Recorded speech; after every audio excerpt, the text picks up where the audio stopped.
હાય ચિંતન, હાય. શું થયું આમાં?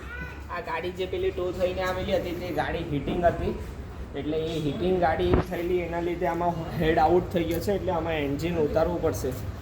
હવે આમાં કેવું છે કે કસ્ટમરને અંદર કોઈ લાઇટ ને એવું દેખાયું નહીં, એટલે ગાડી હીટિંગ થઈ તે ખબર જ નહીં પડી.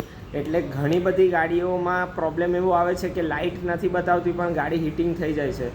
તો એમાં કેટલી વસ્તુ ચેક કરવાની જે તમને ખબર પડી શકે તો તમારી ગાડીમાં એટલો ખર્ચો ઓછો થઈ શકે ને એનું કામ જલ્દી થઈ શકે.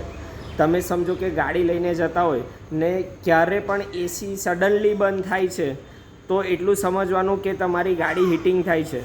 સડનલી ક્યારે પણ એસી બંધ થતું નથી. બીજું, ક્યારેક ફેન બંધ થઈ ગયેલું હોય તો પણ ગાડીમાં એસી બંધ થઈ જશે અને ગાડી હીટિંગ થશે.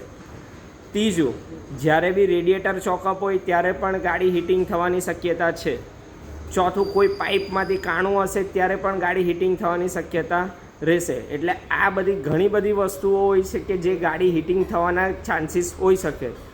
એ તમારે ધ્યાન રાખવું પડે. એ તમને ખબર બી પડી જશે.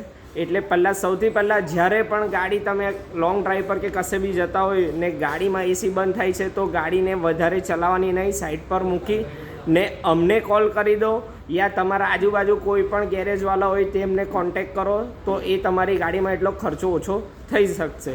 ને તમારે જ્યારે પણ એની ટાઈમ મારી એક્સપર્ટ એડવાઇસ જોઈતી હોય તો મારા નંબર આપેલો છે, તો અમને તમે સંપર્ક કરી શકો છો ને તમે અમારી પાસે એની કોઈ પણ ઇન્ક્વાયરી ને કંઈ પણ લઈ શકો છો. તો અમારા પેજને હંમેશા ફોલો કરજો ને લાઈક કરજો. Thank you.